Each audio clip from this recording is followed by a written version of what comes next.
AERPcast, o podcast da Radiodifusão no Paraná.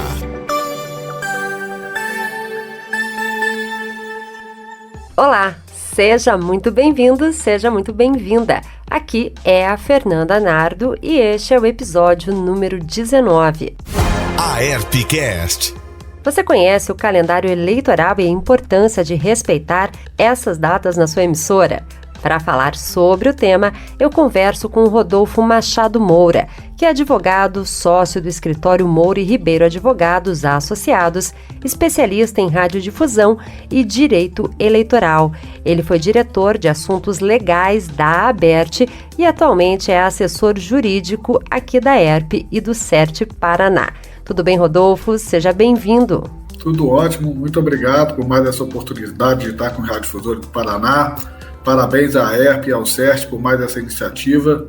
Felicidades a todos, com muita saúde. Ok, então vamos lá para as perguntas para a conversa. Eu queria que você começasse falando qual que é a orientação aí em relação à divulgação das pesquisas, Rodolfo? Pois é, as pesquisas é um ponto muito importante do calendário eleitoral. Desde o início do ano, mais precisamente desde o dia 1º de janeiro, toda pesquisa que versar sobre qualquer questão eleitoral, seja ela para presidente, seja ela para deputado federal, senador, governador, ela precisa estar registrada nos órgãos competentes, ou seja, no Tribunal Superior Eleitoral, aqui em Brasília, para presidente da República, e no TRE do Paraná, os demais cargos aí relativos ao Paraná.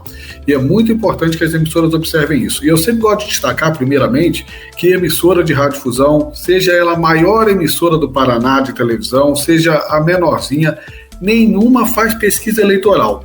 No máximo fazem enquetes e divulgam as pesquisas. E para divulgar as pesquisas, desde o dia 1º de janeiro, elas têm que estar registradas nesses órgãos e precisa constar, sempre que for fazer a divulgação, uma série de dados. Ok. Rodolfo, a gente também tem algumas orientações aí em relação à cobertura jornalística. O que pode, o que não pode na prática aí nesse período? Essa é uma ótima pergunta. Os radiodifusores costumam ficar muito preocupados.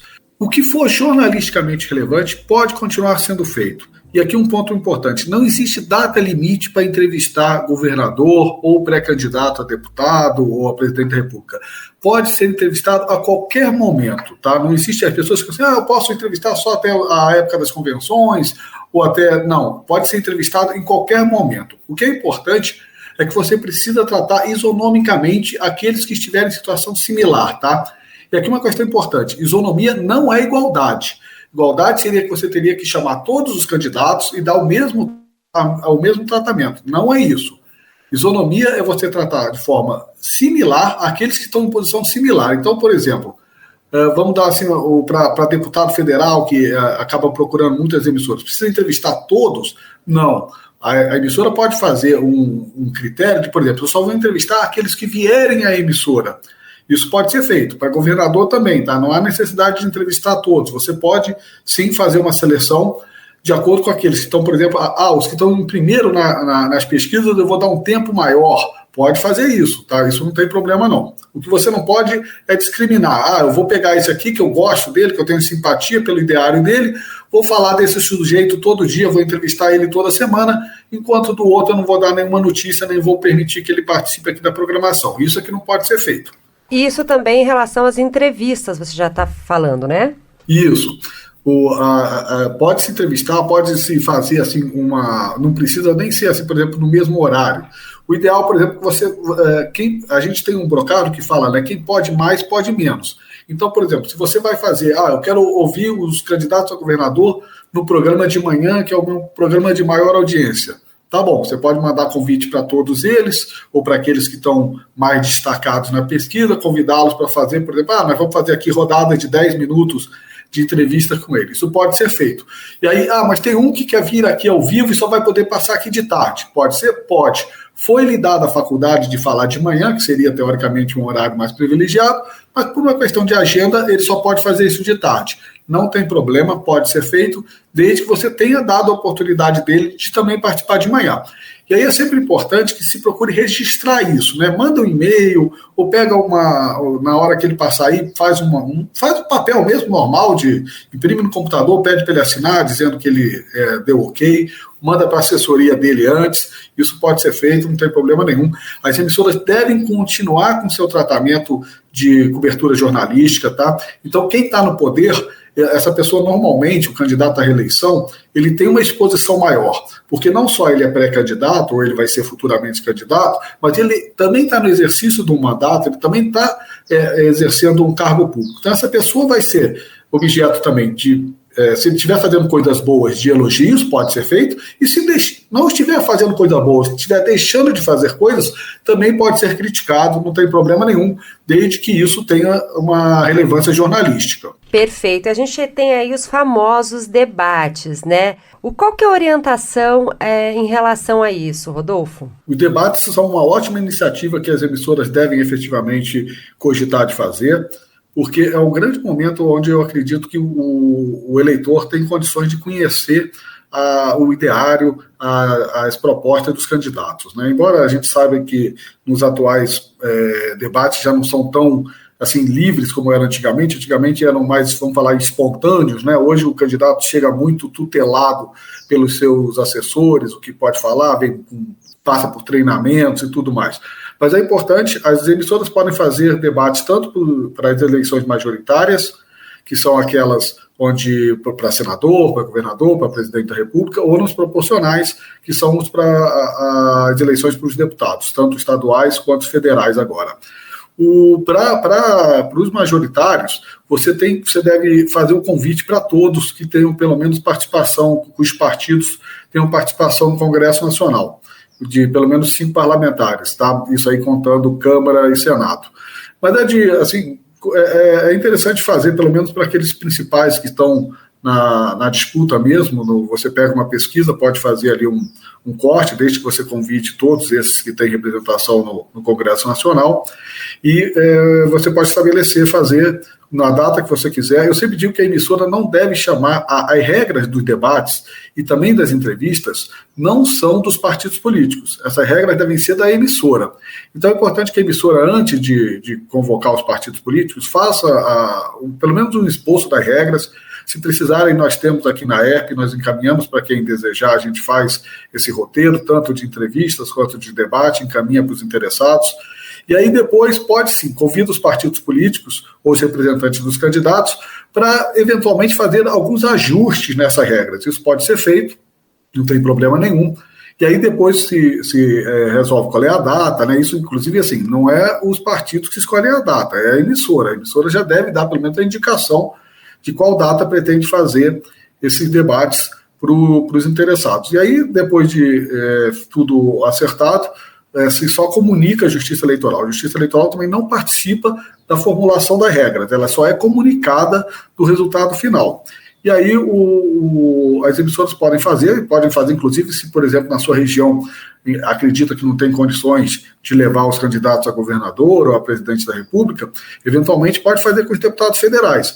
E a minha sugestão é que mande um convite para os partidos políticos, e os partidos políticos vão indicar quais são aqueles candidatos que eles querem que participe. Normalmente, os partidos já vão estar mais ou menos acertados com as emissoras quais são os candidatos que vão participar. Porque, evidentemente, eles vão querer encaminhar candidatos que são daquela região, né? Não tem por que pegar no sudeste do Paraná e chamar um candidato que é lá do noroeste. Não tem muita razoabilidade isso. Então já é possível combinar, eu quero o candidato tal, que é aqui da cidade, que ele tem, porque ele vai estar mais afeito às questões locais que a emissora vai abordar, né? Mas pode ser feito, é importante, é uma ótima ferramenta para os eleitores decidirem os votos. E assim, é até uma questão eu até aconselharia que quem puder, quem tiver disposição, tentar fazer para deputado estadual, para deputado federal, que acaba sendo muito pouco, porque a gente sabe, para governador, para presidente da República, as grandes emissoras já fazem, né?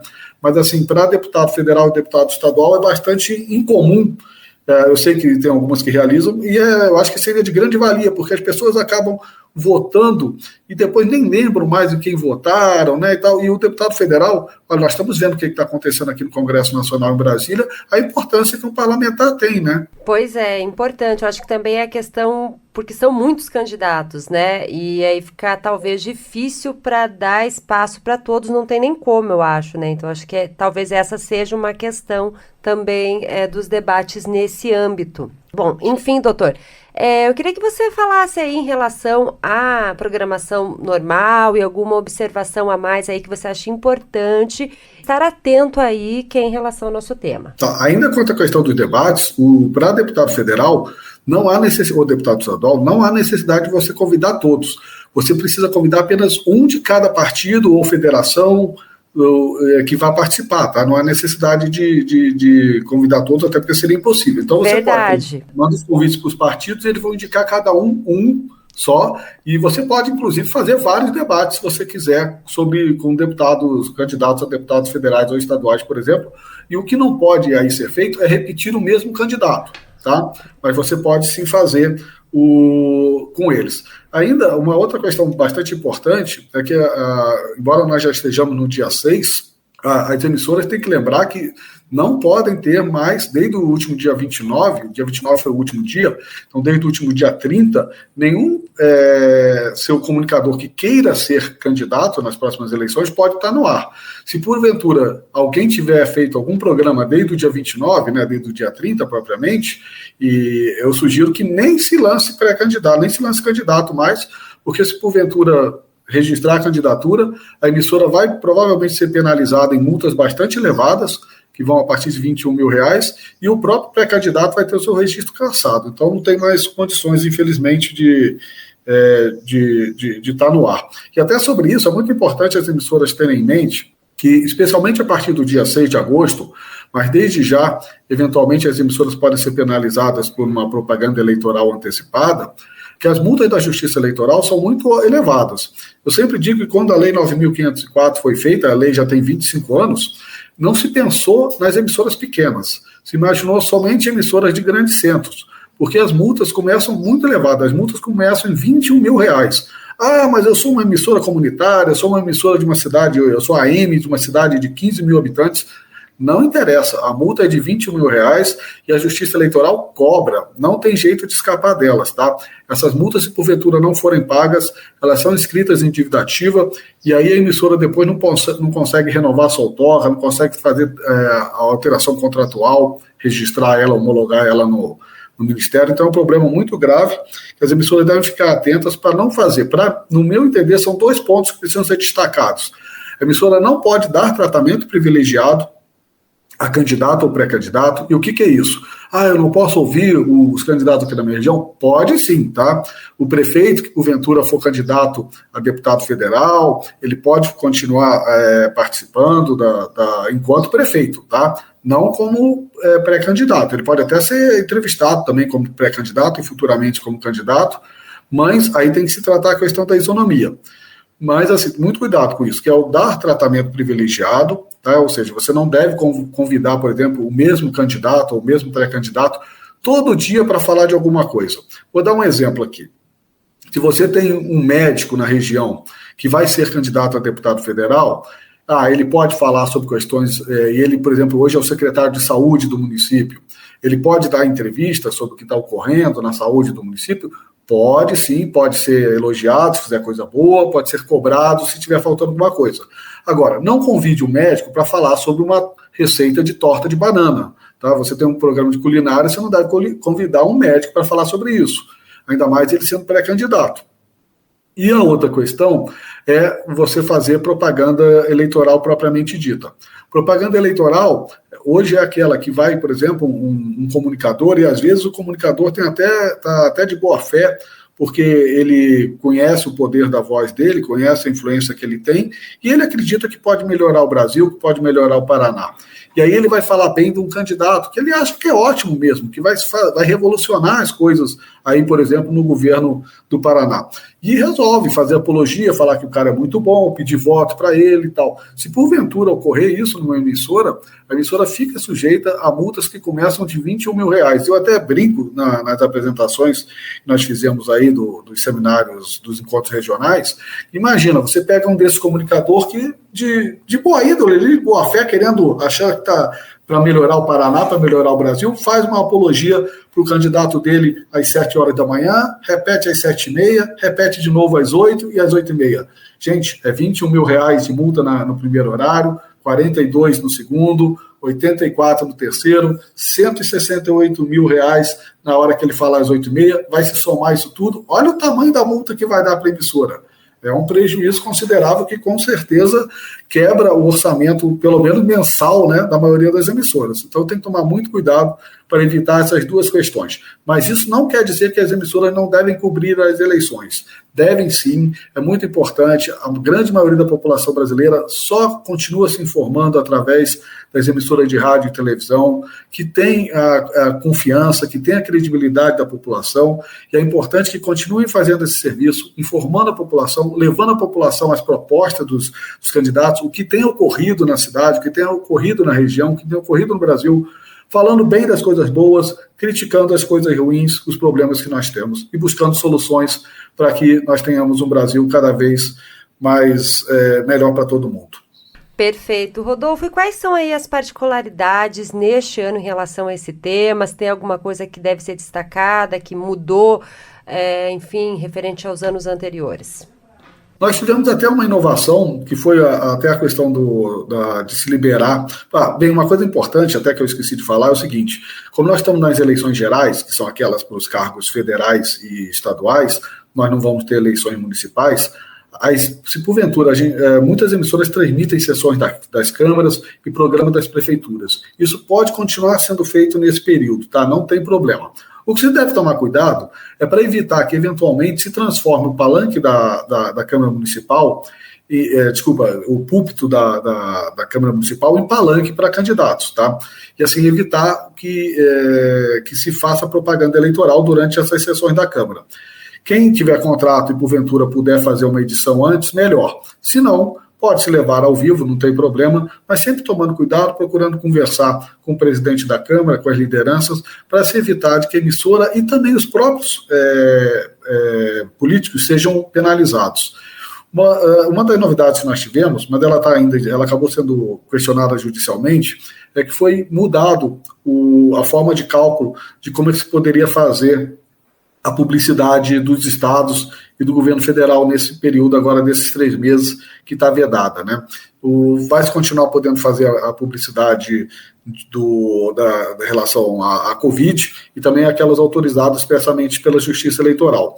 Mas as demais estão vedadas nesse período. Se havia se discutido a questão de que se mudaria a forma de cálculo para permitir uma maior veiculação de publicidade, mas isso foi questionado judicialmente e hoje, inclusive, está suspenso. Então, nós, assim, em termos da legislação eleitoral propriamente dita, nós não temos grandes novidades. O que nós temos é que nós estamos numa eleição muito complicada, a gente está antevendo aí, né, que pela polarização, e até é curioso que você vê, as famílias estão separadas, né, tem pais que não conversam com filhos, almoços que não são mais realizados, por conta dessa polarização. Então, tomar muito cuidado, porque às vezes uma coisa que você fala, que às vezes nem tem um intuito, mas acaba sendo visto por outra parte. A gente diz, se você não é isso, você é aquilo, né? Tem uma taxação, tem uma forma que muitas vezes não é verdade.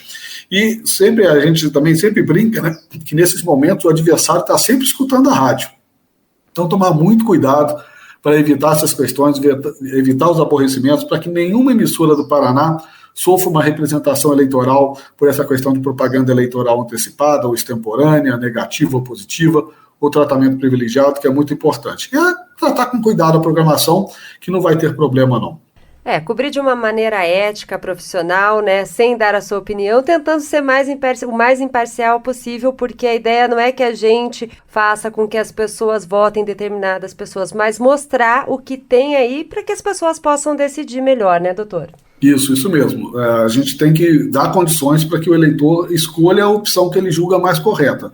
Não, evidentemente, buscar influenciar, colocar a nossa disposição pessoal para os ouvintes, para os telespectadores. Mas sim levar a informação de qualidade para que o ouvinte e o telespectador possa escolher para ele qual é a melhor opção. Perfeito. Doutor, para finalizar, uma última pergunta, eu queria que você reforçasse aí, eu sei que estamos próximos às eleições já, mas quais são as datas aí até esse dia que merecem a atenção das emissoras? Certo.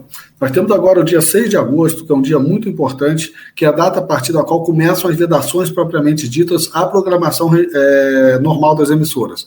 E aí são 5 as vedações, mas 2 as principais. É a questão de não dar tratamento privilegiado a candidato e não fazer propaganda eleitoral propriamente dita. Além disso, nós vamos ter a própria propaganda eleitoral propriamente, que vai começar no dia 26 de agosto e vai até o dia 29 de setembro. São 35 dias e eles vão ali até a antevéspera do primeiro turno, né, que vai ocorrer no primeiro domingo de outubro, que vai cair no dia 2. Então, esses vão ser os 35 dias. São 35 dias que dá normalmente muita confusão, muito trabalho para as emissoras, porque além dos programas em bloco, que vão ser de 25 minutos cada um, no rádio começando bem cedinho às 7 horas da manhã e depois ao meio-dia, e na televisão um pouquinho mais tarde, começando às 13 horas e também às 8h30, vão ser 25 minutos de bloco cada bloco no primeiro turno, mas o grande problema é de nós termos 70 minutos de inserções diárias. 70 minutos de inserções diárias dá até 140 programetes, inserções, né, que vão ter que ser programadas pelas emissoras. Isso dá uma dor de cabeça, a gente sabe que é uma chatice, os programadores arrancam os cabelos, reclamam muito, mas infelizmente está na lei e é a contribuição que as emissoras têm que dar para essa questão do processo eleitoral. Perfeito, Rodolfo, agradeço sua participação por esclarecer aí sobre esse tema que é tão importante, né, neste ano. Muito obrigada e um abraço. Eu que agradeço, um abraço a todos do Paraná e mais uma vez parabéns à ERP e ao CERT por essa iniciativa. Rádio é tudo, com Daniel Stark. E quem chega agora para conversar com a gente com as notícias do setor é o Daniel Stark do portal tudoradio.com. Tudo bem, Daniel? Olá, Fernanda. Olá, ouvintes. Tudo bem? Vamos lá falar novamente de rádio. Vamos lá. Bom, tem o CEO da NAB aí que fez uma previsão aí nos próximos 10 anos sobre o rádio no carro. Conta isso pra gente, Dani. Na verdade, é algo que a indústria de rádio no mundo inteiro, inclusive aqui no Brasil, precisa ficar bem atenta, né? Porque as centrais de infoentretenimento, como chamam, né, essas centrais no rádio, elas estão sendo cada vez mais comuns, elas estão evoluindo bastante, e sim, há um movimento dos executivos, né, da nossa área de comunicação e de rádio e tecnologia que estão acompanhando toda essa evolução nas montadoras, que às vezes a indústria deixa um pouco de lado e deixa a indústria de rádio, né, deixa esse assunto um pouco de lado, já que ele vai caminhando naturalmente e não acompanha necessariamente o que a indústria automotiva está fazendo nesse sentido. Bem, o que a gente está acompanhando é que, na verdade, acompanha sim, principalmente lá fora. Num podcast que o CEO da NAB participou, ele foi questionado sobre como ele enxerga o rádio nos próximos 10 anos, né? E, segundo o CEO da NAB, ele indica que vai ser uma experiência cada vez mais guiada pela tela. O que seria isso? A evolução dessas centrais multimídias, principalmente no carro.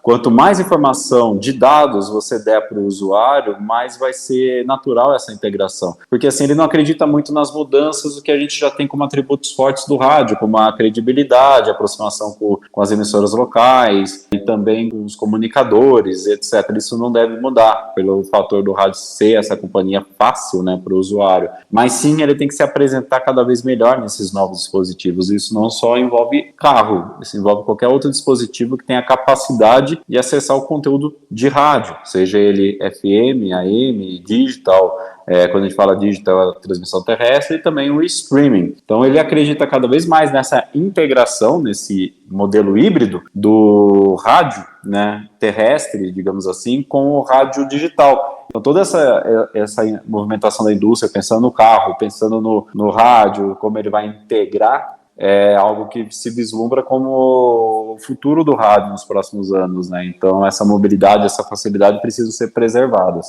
Perfeito, Dani. Você falou um pouquinho aí sobre o rádio no carro nos Estados Unidos, né? E você também traz aí informações do que foi falado sobre o rádio no carro numa convenção na Europa. É isso? Pois é, aconteceu, Fernanda, no World DAB, né? Automotive 2022 em Londres. Eles fizeram essa convenção reunindo os principais nomes da indústria de rádio, ou seja, executivos de rádio, junto com executivos das montadoras, para fazer um balanço sobre a evolução do rádio, a presença do rádio nos veículos. E lá a situação é bem avançada, a depender do país, né? Como, por exemplo, o Reino Unido é um deles, né? É uma localidade que você tem já uma maior integração com o sistema digital, que é o DAB, né?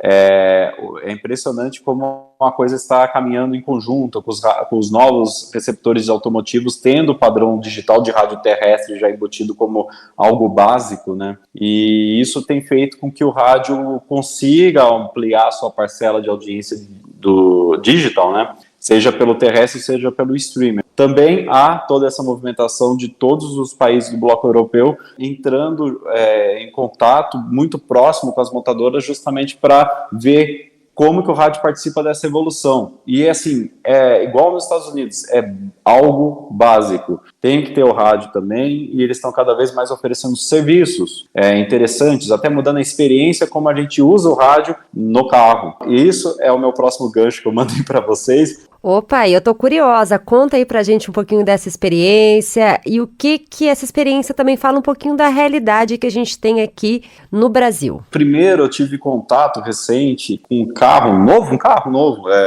na Europa, e ele me chamou muita atenção. Por que eu tô trazendo esse assunto? Porque realmente ele me deixou no início assustado, sabe? Eu confesso para vocês, a gente vai fazer uma pesquisa bem ampla para ver se esse tipo de receptor que eu vou contar para vocês está vindo para o Brasil. Mas qual que foi o meu susto, né? Eu entrei no carro, enfim, o que aconteceu? Eu dei de cara com uma bela central multimídia com o botão de rádio ali, escrito rádio físico, bem presente. Tem alguns modelos que aparece áudio ou só mídia, mas esse tinha um botão rádio, era um Kia. O que tem nele de interessante nesse rádio? Não achei o dial, não consegui girar frequências. Então não conseguia, por exemplo, buscar na localidade que eu estava uma rádio por frequência. Mas e aí, não tem rádio então? Não tem FM? Não tem rádio digital? Então, tem, e é mais fácil do que eu imaginava. Tem uma lista com o nome delas, simples assim. Então você clica numa área ali de rádio, aparece a lista de todas as rádios que estão disponíveis na localidade, e também, ou por nome, você acha por ela, ou, se você não tem uma preferência específica por uma rádio, mas tem por um tipo de programação, tem a programação dessas emissoras disponíveis. Como que o rádio do carro conseguiu listar esse tipo de conteúdo?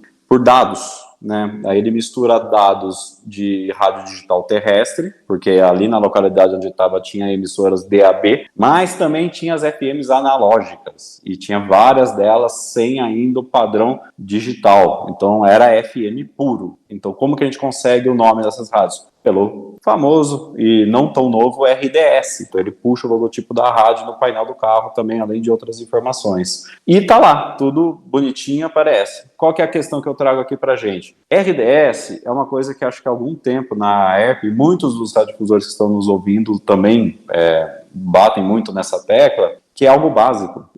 No celular mais simples, Android com FM, tem RDS. Se você não tem RDS e chega um receptor desse no nosso mercado, que, na boa, sinceramente, ele facilitou a minha experiência com rádio. Mas se você não tem RDS, você não aparece na lista. Simples assim. E o RDS é uma forma de você até conseguir garantir, como ele entra com o sinal forte, garantir que aquelas são as rádios que estão melhor pegando na região. Então tem essa questão de qualidade também. Perfeito, Dani. Agora muito bem informados, né? E a gente te aguarda aqui na próxima semana com mais notícias aí do setor. Até lá! Combinado, até lá. A ERPcast. Eu também agradeço a você que nos acompanhou em mais um episódio. A cada semana tem programa novo aqui no Spotify, para você profissional do rádio e da televisão. A intenção é sempre trazer novidades, dicas e profissionais para compartilhar conhecimento e experiência. Se tem algum tema que você quer saber mais, manda a sugestão que a gente aprende juntos aqui no ERPcast. Até mais! Você ouviu a ERPcast, uma produção da ERP, Associação das Emissoras de Radiodifusão do Paraná.